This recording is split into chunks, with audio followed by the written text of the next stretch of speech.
Hey everyone, thanks for listening to Sex with Emily. On tonight's show, spring cleaning your relationship. How to know if it's time to break up. We'll be giving you some signs. Also, we'll be answering your emails. Topics include what to do about a jealous partner.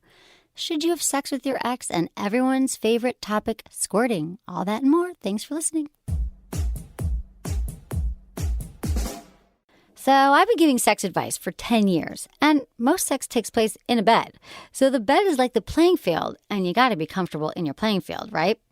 That's why I need to tell you about Helix. Sure, beds are for sex, but hey, sometimes you got to sleep, and I want to make sure you're making the most of that too.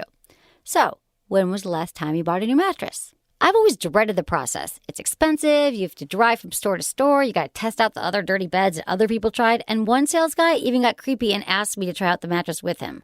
Thanks to Helix, those days are over. Buying a mattress with Helix is so easy. And you always hear risk-free, but this really is risk-free. They deliver the mattress to your house, you undo the box, and it inflates itself, like a magic trick. You sleep on it for 100 days, and if you don't like it, no questions asked. They come pick it up.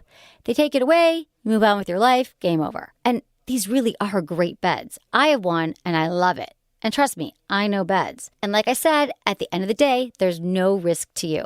These beds are super comfortable, and they wouldn't give this guarantee if that wasn't true. They don't want to pick up your mattress. They know you'll love it. So for once, make something easy in your life. Make this easy and get a great, sexy, comfy mattress at helixsleep.com/Emily. They'll help you create your own custom sleep profile, and they'll custom make a mattress that fits your preference. Sounds expensive, right? Wrong. It's really affordable, much more affordable than those mattresses you'll see in a showroom. They cut out the middleman and the overhead, and they can afford to do this for you. Just go to helixsleep.com/Emily. Figure out your profile, and your custom mattress will arrive at your door in about a week.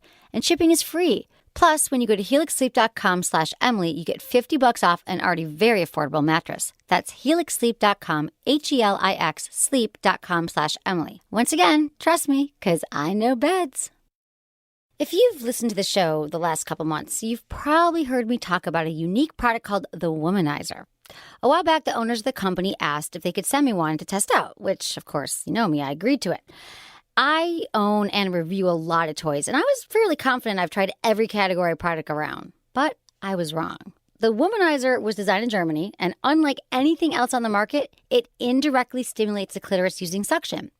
It's kind of like a sexy ear thermometer. It has a silicone cylinder on the face that you place over your clitoris, kind of like how a partner might use their mouth. And while it's on, you can vary the suction and move it around to create an amazingly intense experience. In fact, most women in their focus group achieved orgasm in 1 minute. That's right, a 60-second orgasm. You can just knock it out if you want.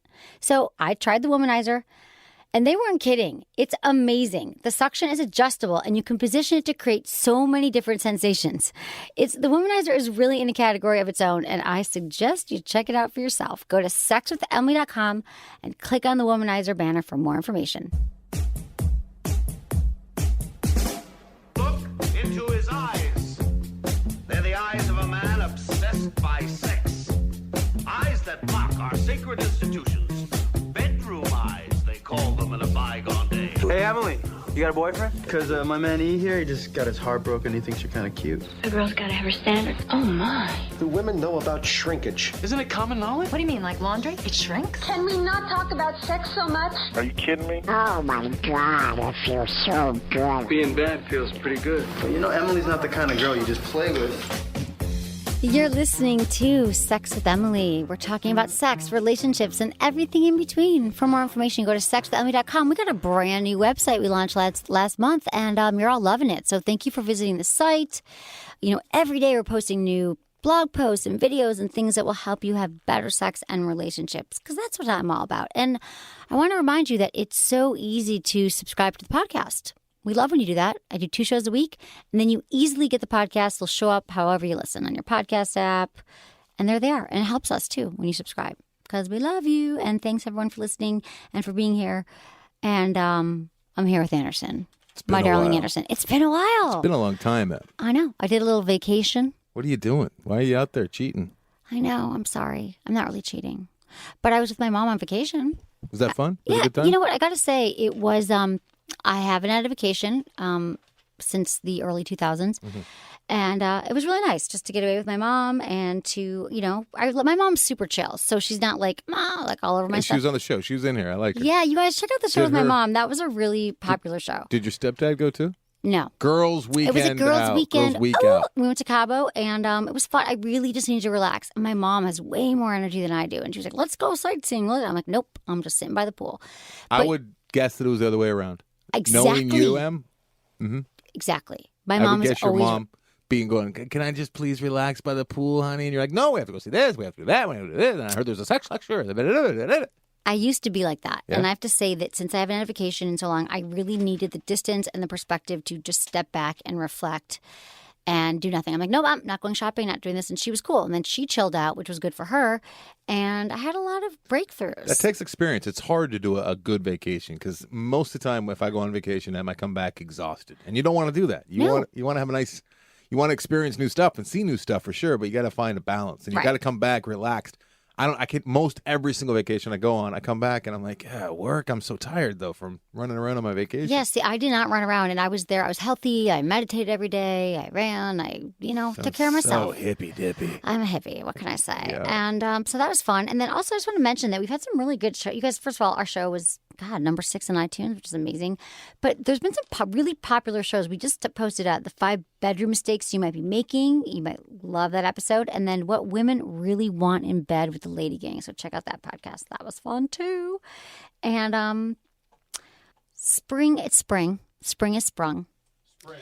Do you know what happens in the spring, Anderson? Yeah, flowers bloom and like little birdies hatch and bears come out of retirement or hibernation. Exactly. Yeah. That's what happens. And it's a time for renewal, rebirth, right? Cleaning out your closet. Do you do that kind of thing? No. Okay. Out with the old and with the new. You know why I am? Why? I live in California, and it's always like spring/summer out here. That's true. I don't really notice that seasons pass or come. No, it is true. My mom's in Michigan. She goes, I'm so excited. When I get home, I can buy winter clothes in the basement, and I can bring out my summer clothes. Yeah, I have to do things like I have a number of calendars around my house so that something changes. So I need some it's kind true. Every time a new season officially comes on board, you know what I do? I got a new collar for Stan. He has four. I was going to ask you. Separate collars. He's got a spring. This is ridiculous, but true. His spring collar. He's got a winter collar. He's got his fall and what's the other one? I almost bought him a collar in Mexico, but I didn't know if you'd be down with it. It was he already really has his cute. Well, I didn't know Black that. is for winter. I'm glad I didn't. Green is for spring. Yellow I would be summer. offended if he didn't wear it. Red is Stanley's the for fall. dog. Check out my Instagram if you want to see pictures or my Facebook. Yes. Yeah. You know what's funny though? Every time I get it, so when you call Lyft, do you use like Uber? Yeah, Lyft? it's a little pink mustache. Right. When you call Lyft for a ride, do you know that it's connected to your Facebook? Right. And the picture they see that pops up, I get in their car and my Facebook picture of profile you? is me and Stanley. Oh, it is? I didn't know that. Yeah. So it's really funny because I'm always like, they're like, you have a cute dog. So every time I get in a Lyft, they're like, what kind of dog is that? And I'm like, it's not really my dog. Oh, you can lie. I lie. So But anyway, I have a feeling I know where you're going. You're talking about maybe cleaning out the bad relationship in your life. Exactly. We get rid of possessions and maybe the people who aren't really serving you that well. Like throw orally? Yeah, if they're not giving you oral sex, that's one of the points. Out. It's time to freshen everything up. Okay? That's what we're doing here in spring. And there's actually this book that's been crazy bestseller. It's this Japanese book about decluttering. It's a Japanese organization book, and I gotta find the name of it. No, it's better than that. Because ironically, most people who bought that book, it's probably part of the clutter now. No, The here's book the is thing. actually clutter. You see What I'm you saying? don't know about me? That's true irony right there. Can I tell you what? What's that? Can I tell you? I'm looking it up. Yeah, so keep talking. You have a hard time doing two things at once, so Okay, it's There you go. Marie Kondo wrote a book about Japanese Marie organizing. Kondo. The life-changing magic of tidying up. Sounds silly. There's a million books on organizing, but this book. So I'm obsessed with organizing. I don't think you know this about me because I'm actually not organized. Have you noticed? Yes, I've noticed how But I disorganized have this you are. dream, like I'll like when I want to relax and chill out, or I feel like I need Mm-hmm. to like de-stress. I like stand in Target and I'm like, oh, if I could just buy those organizers for my files, then everything will be okay. But then you just walk right by the aisle, No, I buy tons of and organizers. then they become clutter. Clutter. Yeah, You the should irony. never- You see the irony? Dude, there's so much irony in my life. But anyway, this is her trick in the book, which is why it actually works because I actually read the book, and her thing is, she wants you to, separate everything into piles. Like, these are my T-shirts. These are all my clothes. These are all my books. And then you have to hold everything in your hand for a second and say, does this bring me joy? And if it doesn't, you toss it. What if it brings you joy right in that moment because you forgot you even had it? No. Because I have this issue. My No, wife's but we always all on my back. rationalize and stuff. But if you really think about it, you're gotta like, throw everything but away. it's kind of broken, or like my dad gave it to me as a gift, so I got to save it. But you know sentimental. what? You got to think they gave it to you as a gift at that moment to make you happy. They don't care if you hang on to the T-shirt from Florida. Yeah, I got like a guilt thing going. Like my mom used to pack my lunch when I was in grade school, and like I didn't like the American cheese, but I'd eat it because I'd picture her putting it on my sandwich, and I'd feel bad that she went through the effort. You know what I mean? So I'd eat it anyways. Yeah, same kind of thing. So it's getting rid of stuff. So, we all go through phases in relationships, and couples experience like up and downs. But there is a point in a relationship where you have to ask yourself some questions. And if you've been kind of thinking, I'm not sure if this is working for me, we've been fighting for a while, I'm not sure this is the person, I'm going to give you some things to think about. We're going to walk this through here, Anderson, okay? Okay, real quick, though, I'm going to tell you this. Here's my tip. If you're holding her from behind and having doggy-style sex with her at that moment, is not the right moment to ask, does this bring me joy? If you're trying to figure out to get rid of her. should get rid of her. I'm not saying it's the same thing with the partner. Yeah. I'm just talking about my decluttering fascination. Okay. I do like that tip, though, because I got a baby on the way, and I'm turning my spare bedroom, which is kind of my de facto bedroom where I sleep when I'm drinking and whatnot, which is often. Which is every night? So that's now becoming the nursery. Huge life change. And I got to throw everything that's in there away. This will be so good for you. But do you know, you joked about feng shui, but there's a lot to be said for clearing your space and letting things go. And here's a funny thing. So I was talking about this book to my friend, and she was saying that, and I've read a lot of these different things. And they're like, if you want to find a partner, you have to make room. Like if you're single, which you are not single, but make room in your home so you can welcome that person in. Like have 2 nightstands with 2 lamps and make sure there's space. And I thought about it. And so I live in a very tiny cottage. And one of the problems with my bedroom is that you actually can't. I have no closet, so it's all hanging right. You can't actually get to the other side of the bed. And my ex, who I broke up with a few months ago, he was like, I can't. It was so hard for him to get into my room, and he didn't like sleeping there. Not just because of that. But he liked my house, but it was like that. And I'm like, oh my God, I was not welcoming you into my home. And you might be doing that subconsciously too. Maybe. I was like, I don't want you in my bed. But anyway, that's just a whole nother story. But here's some signs that it might be time to let go. Sayonara. And again, you guys, let me just say something. This is not a cosmopolitan. Like, you're not going to check, break up. Like, I have no formula here. But these are just, I want you to start thinking about these things. Where does this list come from? My brain. Your brain. Yeah. From the mind of M. Let's do this. I'm excited now. Okay, ready? Yeah. Number 1, if there's abuse, whether it's emotional or physical. Now, that seems obvious. Come on now. What? A little abuse here and there. No. It can often be hard for them to even recognize. We hear it every night on Loveline, my show. You often don't know if you're in an unhealthy situation because obviously you're not like, I like to be abused. And so, this feels really, really good. And this is a deal breaker. But again, when you're in it, you don't know that you're in that cycle of abuse. You're absolutely right. I've talked to a number of girls in my life, Em, and it's shocking how many of them will say without, without any kind of vein of irony or anything about how they are abused in the relationship, but they don't speak about it as though it's abuse. Again, Then he starts calling me fat and he's yelling at me, and it's like they're bitching about it, but they don't realize this is hardcore abuse. You need to let this dude go. Right. And that's why you need to be able to have friends or people you trust and reflect on. So here's the cycle of abuse. Do you know the cycle of abuse? And if you want to Google this, there's a great, I learned this in psychology, but there is a cycle. There's if you Google it, go to Google Images, you'll see. But it's number 1, the tensions build. So, tensions increase. There's a breakdown in communication. You feel like the victim, fearful, that kind of thing. Like it's building. Walking on eggshells. Yeah, exactly. Then there's an incident. Something can happen. Verbally, they assault you, or emotionally, or physically, anger. Then there's the reconciliation. You make up. It feels really good. You feel like you're getting closer. There's apologies. You give excuses. You deny that it even happened.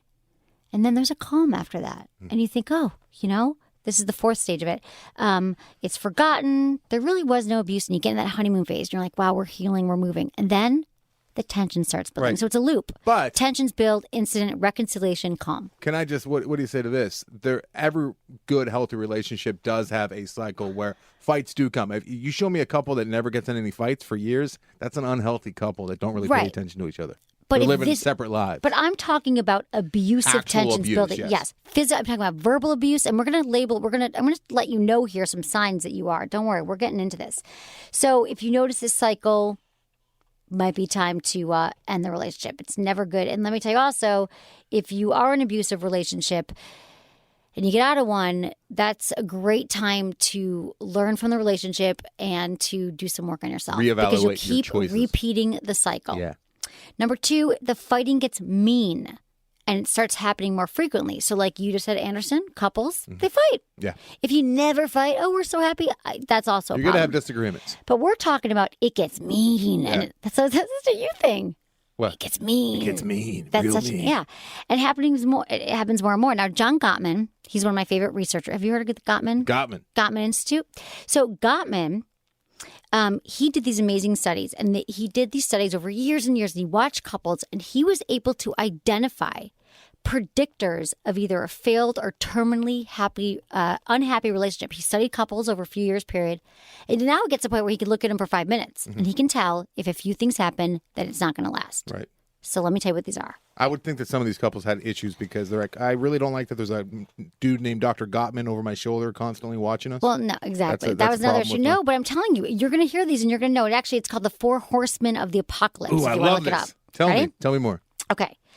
Number 1, criticism versus complaints. So a complaint, specific situation, right?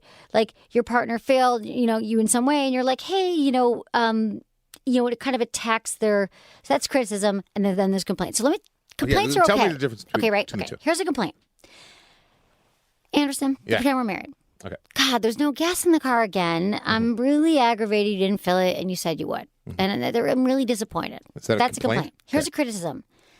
You never remember anything, Anderson. I told you to fill up the gas. You can't be counted on, and you're a loser, and everything you do is like, I'm never trusting you again. Yeah. Okay? Yeah, you're That attacking is my moral criticism. fiber there. Yeah. Exactly. Like who I am. So couples who are more critical than they are complaining is a problem. So critical is that you're That's the first one. and you're attacking who they are rather to what they did. Exactly. A complaint is about what they did. Specific. You're like, you don't make it into this global, you always forget things. You're like, you know what? This one incident, you said you filled up the gas. I was late for work. Yeah. That bummed me out. Right.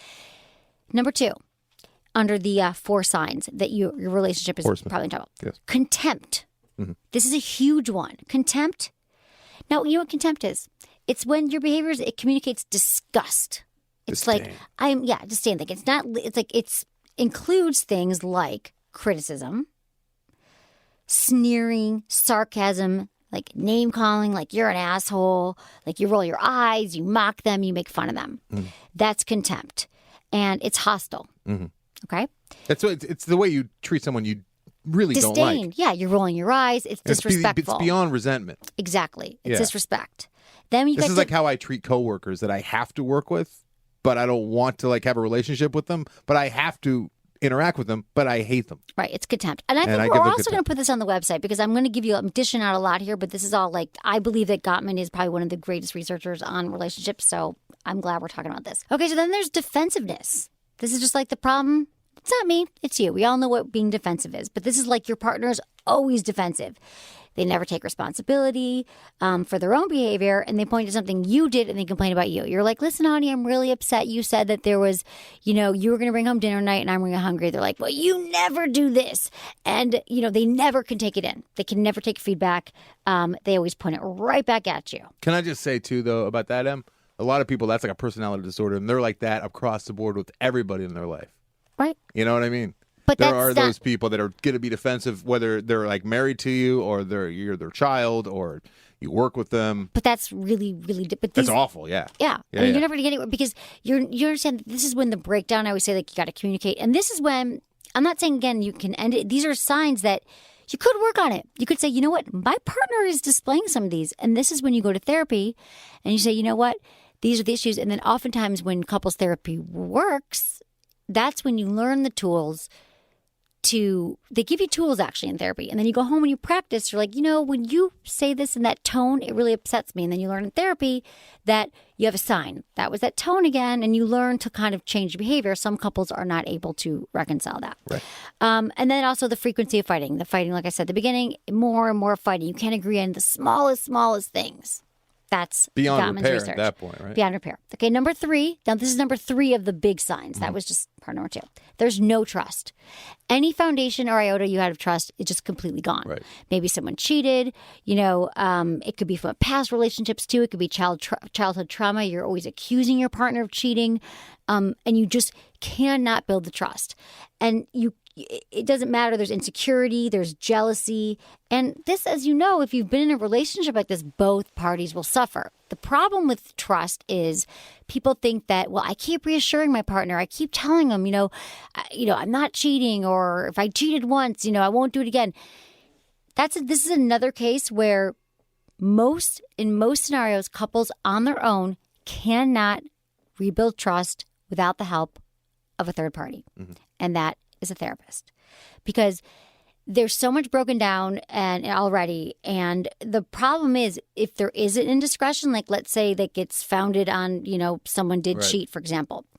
Oftentimes the person who was the cheater doesn't want to talk about it. Right. Like, it's done, it's over, let's move on. It's shameful. And the problem is that the person who was cheated on, they don't get closure. They need closure. Yeah. Sometimes they need to hear every detail, and you need to be patient with them. And whatever the case may be, these couples can't get past it. When the relationship's been damaged that bad, it's like the equivalent of having a broken leg that you need to go to the doctor and get it reset. You Exactly. need to go to a therapist to get your relationship reset if it has any hopes of ever being healthy again. Now, early on when this happens, if you notice that you're in a relationship where, there's a lot of trust. I've been in relationships for like 2 weeks where we hit all these milestones. Right? Yeah. And how'd they go? Sex is awesome, but then right. Yeah, everything else is and so we chaotic. always hear from people who are like, my partner's really jealous, it's not working out. Guess what? That's not going to go away, and it's probably doesn't have anything to do with you. And the jealous partners are usually cheating. That's why they're jealous. Well, that's interesting. That's true. A lot of times when your partners could be projecting. Yeah. Or it could be coming from their father cheated on their mother. A lot of the time, too, like the dudes, like they look at their hot wife and they think, hey, if I was her and if I was that attractive, right, I would be banging everybody. She must be, too. Exactly. I saw that firsthand with my dad. Yeah? It was good times. He cheated on your mom? But he was always accusing her, and she was innocent. It's completely classic. innocent. Classic. Yeah. It's either that or they came from a abusive parent, whatever, a cheating parent. And early on, if you catch this, you can work it through with therapy and try to rebuild it. But sometimes, point of no return. If you've given it your best, you're not going to be able to rebuild the trust. Game over. And sometimes it's not worth it unless you got like kids, or it's the first time you've ever been able to find somebody that you could work with. Exactly. But a lot of times it's just like, get out. Get out. Yeah, because if you're not working on the trust, it's not just going to magically go away. Right. Okay. Number 4, there's no sex in the relationship, but we all know sex waxes and wanes in relationships. Sometimes you have more ebbs and flows, waxes and wanes.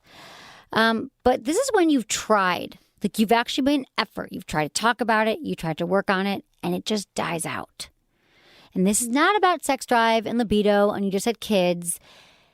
Sometimes you just don't want to have sex with your partner anymore. You become a roommate. Yep, you become roommates. You're not interested. You find that you're really attracted to other people. You're making lots of excuses not to get intimate with your partner.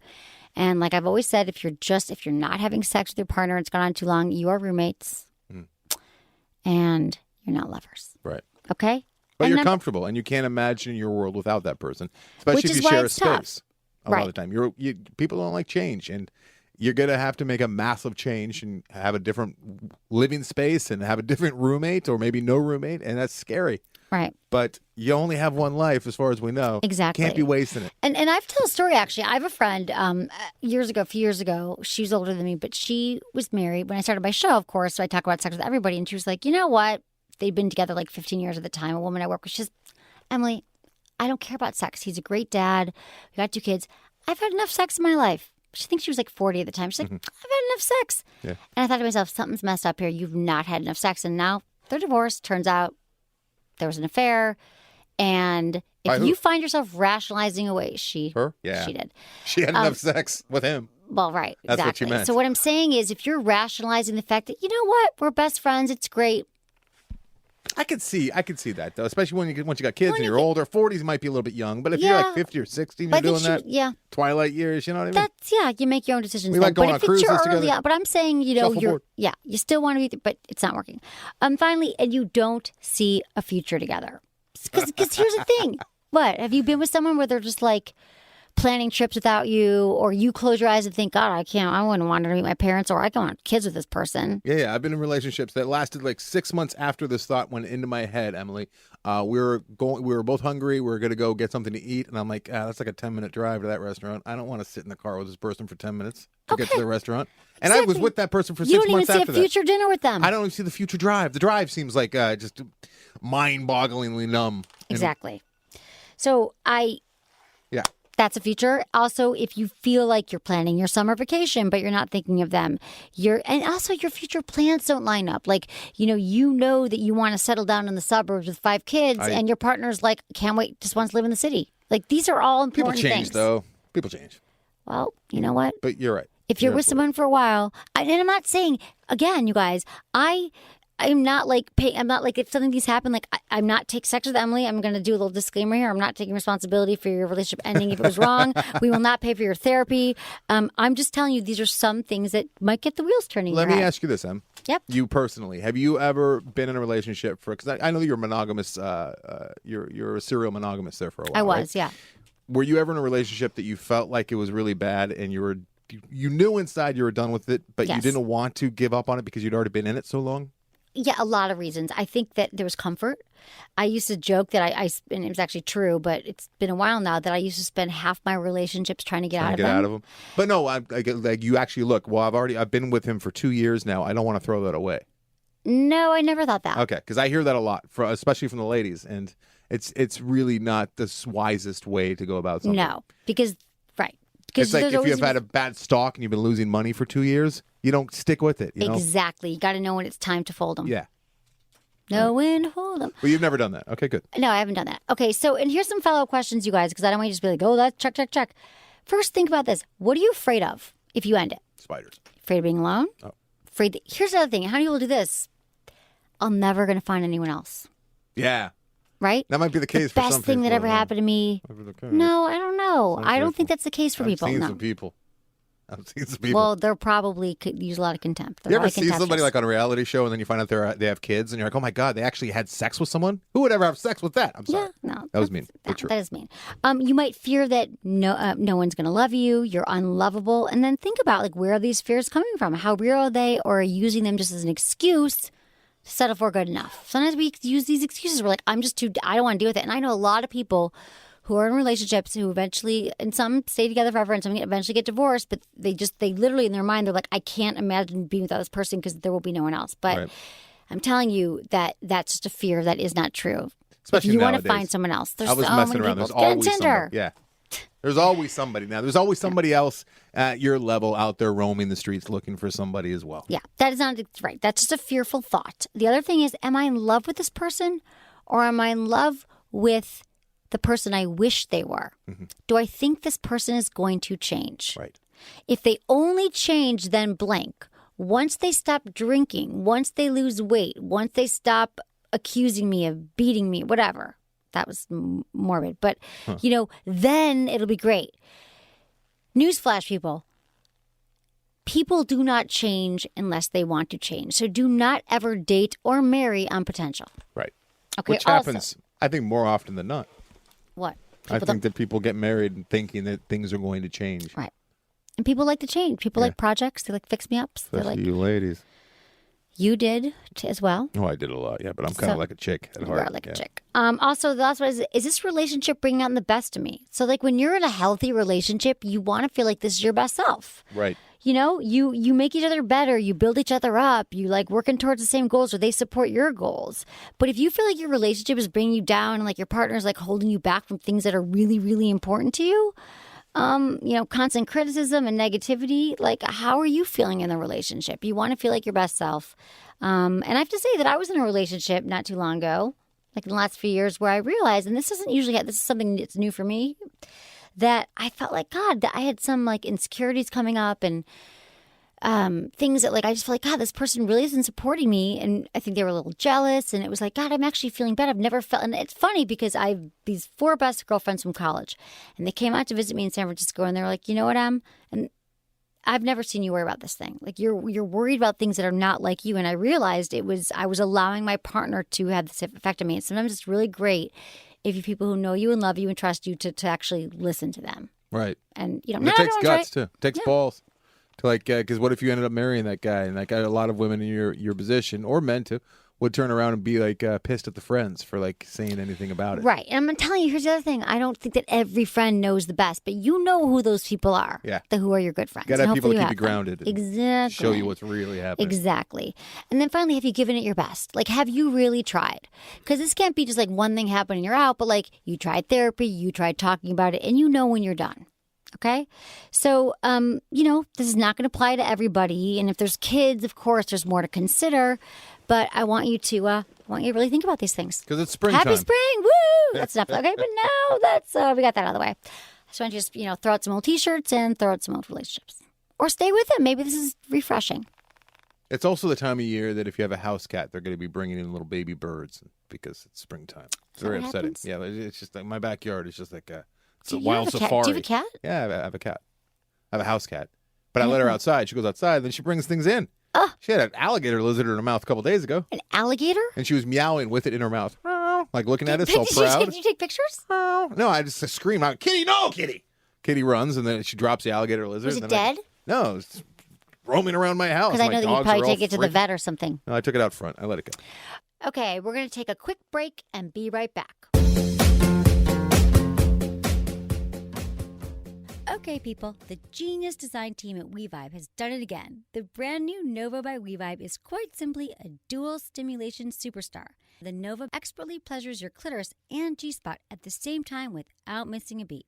You might be thinking, that sounds a lot like my favorite rabbit vibe, but it's not. Unlike traditional rabbits that tend to lose contact when you slide the shaft outward, the Nova's external stimulator is extra long and curved, creating firm, flexible external pressure while you maneuver the G-spot stimulator however you like it. What this means is the external stimulator doesn't leave the clitoris, which is exactly what the majority of women need to achieve orgasm, extra clitoral stimulation. The Nova's easy-to-use controls let you cycle through its multiple vibration modes and even allows you to work the internal and external stimulation independently. And if that wasn't mind-blowing enough, you can even customize the Nova by connecting it to your smartphone via the WeConnect app. The Nova by WeVibe is so unique that you have to try it to believe it. So go to sexwithemily.com and look for the Nova banner. That's right, go to sexwithemily.com, click on the Nova banner today, and you get a special discount. Okay, so I would like to get into some emails. Email time. Thank you, everybody, for emailing me. feedback@sexwithemily.com. I love hearing from you. Are there links on your site, too, about all the stuff that you just cited Yeah, there? From exactly. There are. We're going to post all this from Gottman. John Gottman. And I think this is going to be really helpful for you guys just to take a look at it, because I know I just ran through a lot, but I think it's a really important for you to take into consideration. Chances and maybe none of these apply to you. If you are taking the time to go to the website and look at it further, to take a look at your own relationship, chances are there's a reason you're doing that, right? Good point, Chances Anderson. are there's something there that's bugging you. I once heard this relationship advice, and I don't think this is for everybody, but they're like, my friend kept saying, God, I just don't know. I don't know. I'm not sure if we should be together for like a year. And my friend turned to her and said, if you don't know, right, you know. Kind of like the orgasm adage, right? Like, I think I might have had one. If you think you had an orgasm, you didn't have one. Exactly. You're going to know. Okay, emails. So I love when you include your name, where you're listening from, and how you listen, and your age in the email. Oh, and this email I really liked because, we answer a ton of sex questions on the show, but I also like answering, of course, we answer relationship as well. So this was an interesting one that we hadn't gotten in a while. Hey, Emily, I'm a big fan of your podcast on iTunes, and I'm in need of some third-party advice. I recently moved with my boyfriend of nearly 6 years. We live in San Francisco and just made the jump to the burbs. We lived in San Francisco.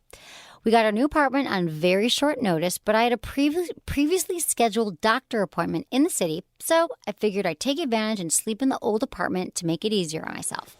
I'd pulled the sheets off the bed in the morning, knowing that we'd be back in a few days to pack the remainder of his items and clean the place. We returned to the apartment a few days later, and I immediately tossed the sheets in the wash, not thinking anything of it. My boyfriend apparently found this behavior highly suspicious because he's now accusing me of cheating. Right. He's latched onto the fact that washing those damn sheets was the first thing I did when we got there. I absolutely did not cheat on him. Trust has never been an issue for us, even though we're frequently apart. I suspect this is part of a bigger issue and he is second-guessing our moving in together. But how do you get someone to address the actual issue instead of throwing out hurtful accusations? Do you think he's inventing reasons to break up? I'm really hurt by this, and I was really excited to be taking these next steps in our relationship, and I so appreciate your take on it. Thank you, Jessica, 31. Good luck, Em. That's like 9 different directions you can go there. Well, yeah. Here's the thing, Jessica. I love this question, again, because like I said, we don't get a lot of these issues, at least not lately. I don't know why. This one seems like interesting to me because there's a lot going on here. Okay, you've been together 6 years, and that's kind of a long time if this is your first blow up, like out of the blue about trust and jealousy, right? Yeah. 6 years, things are good. And all of a sudden it's the sheets, right? Not a great sign, but there's 2 possibilities I've broken it down to. But, of course, Anderson, I'm open to your feedback. One possibility. He is the one who's cheating or thinking about cheating, like we talked about earlier, and he's projecting. And I'm sorry, but this is common. I hate to break the news to you. For one person who's actually up to no good, to kind of call out their partner because they're feeling guilty, either for feelings that they have about cheating or they actually have cheated. I hope this is not the case. I really hope it's not the case, Jessica, but it's worth looking into. Option 2, he's kind of freaking out about taking the next step. It's kind of like how people get cold feet before they get married. Right. And he's creating drama to hide the bigger issue that he's fearful of moving in together. So that's what you said. You said, I'm wondering if he's trying to create an issue, and I think that's what it is. And if that is the case, you can work through that together. It's totally normal to have fear, right, Anderson? When you were did you have cold feet? You still have cold feet? Just kidding.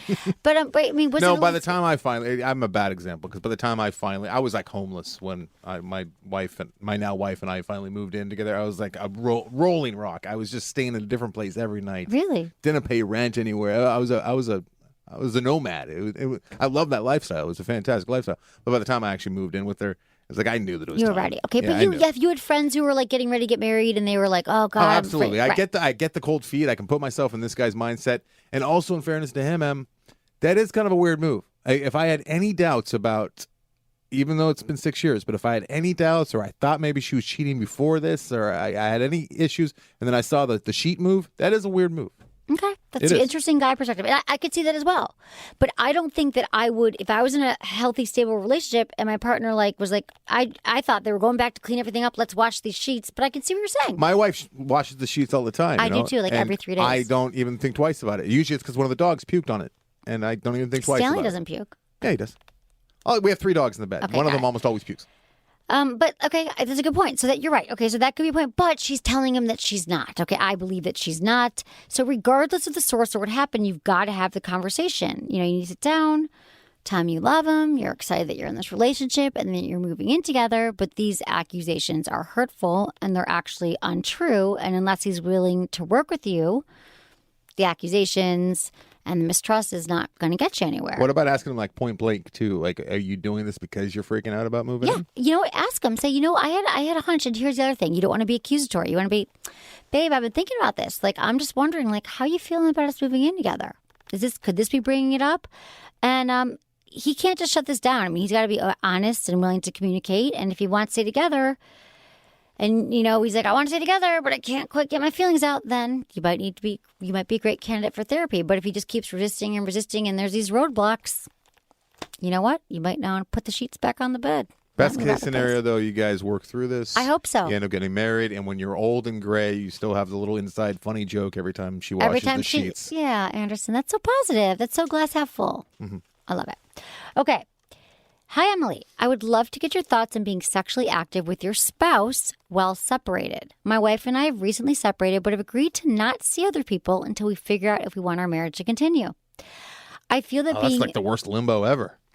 I feel that being actively intimate with each other will be fun as the day-to-day husband and wife thing, we've struggled with won't be a factor. Thanks, Thomas. What? There's Wait, they're going from married to okay, F-buddies? So here's my problem with this email is that That's I want what to they're announce doing, this. right? Yeah. Here's the thing. They're married. I don't know why they're separating. They're taking a little break. Yeah. They're moving to separate apartments. And he's excited because I'm assuming the sex has waned and they've got issues that, wow, we can date again and we can relive that honeymoon phase and won't that be great?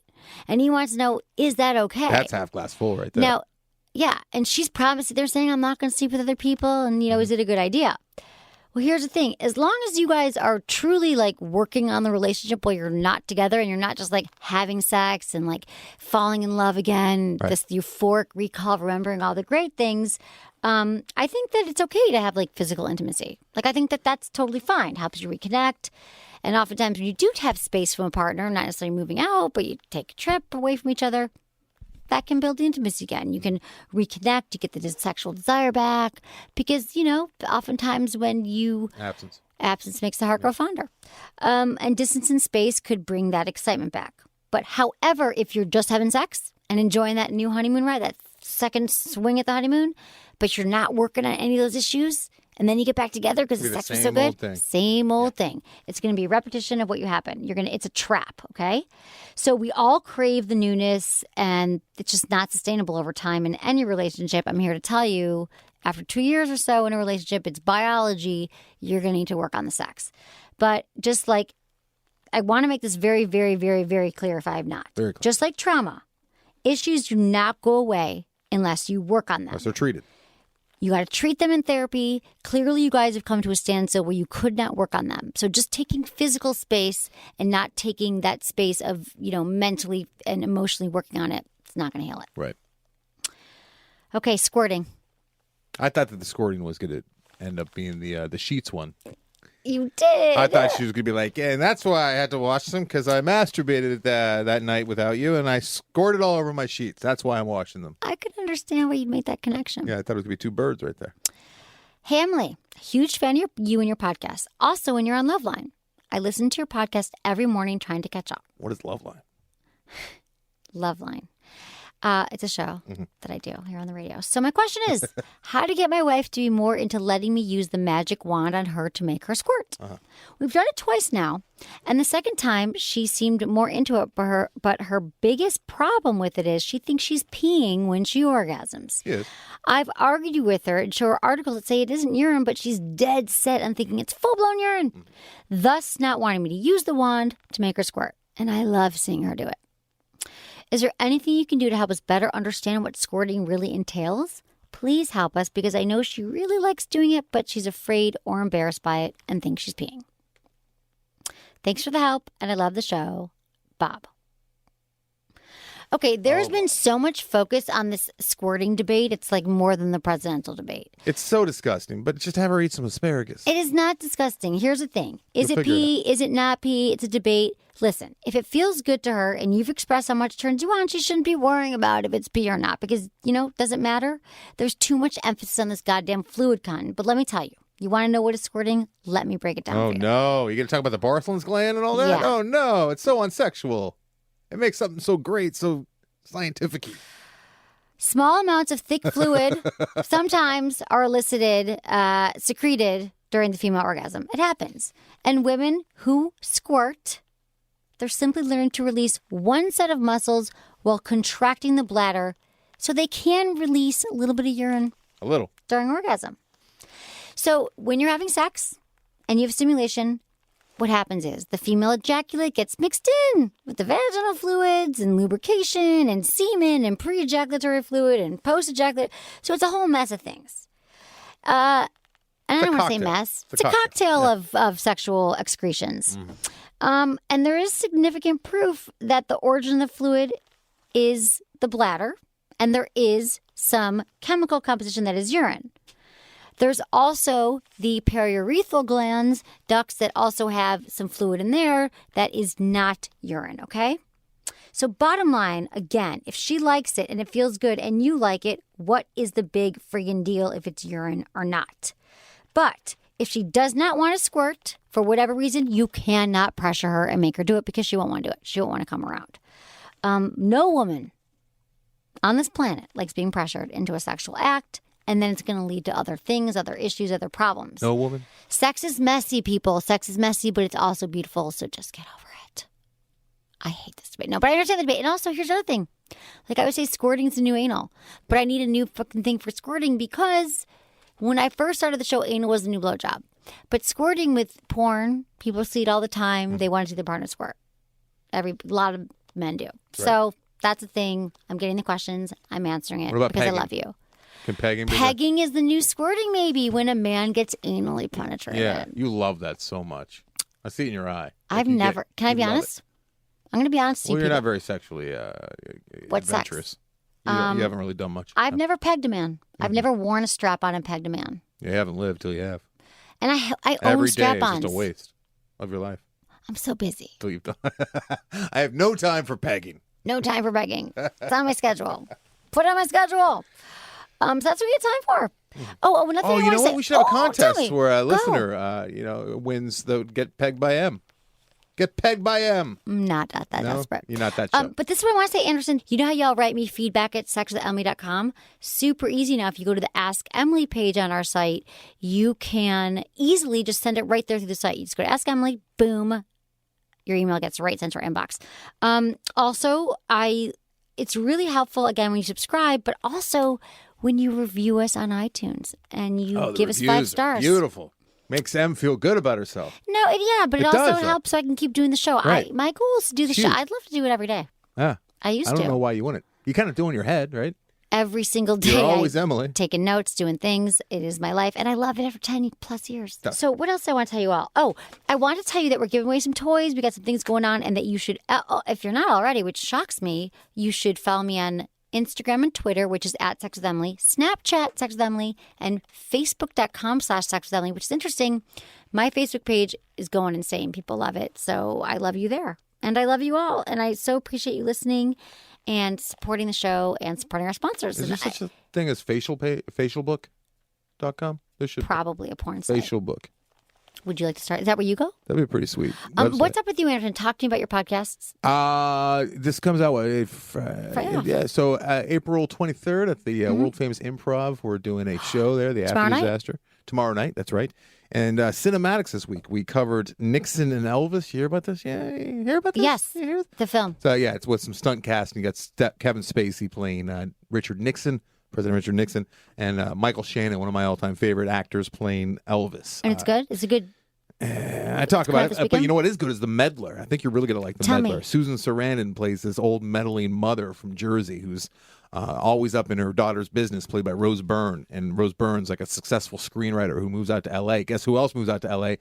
Susan Sarandon, The Meddler, follows her daughter out here and is meddling with her life. Wow. It's really good. You know what I love, Anderson, really about fun. Cinematics, his new podcast? No, it's not new anymore. His amazing podcast. That's week 16. Is that it's so many people are like, what do I watch this weekend? What movies do I see? And then you just listen to your podcast. We cover and you like decide. a couple, like 2, 3, sometimes 4 movies that are coming out that Friday. So these movies came out today, and we talk about them on this week's Cinematics. Check it out. Yeah. Okay, Anderson, thank you so much. Thank you. And Adam, thanks for everyone having me. for listening. Was it good for you? Email me, feedback@sexwithemily.com.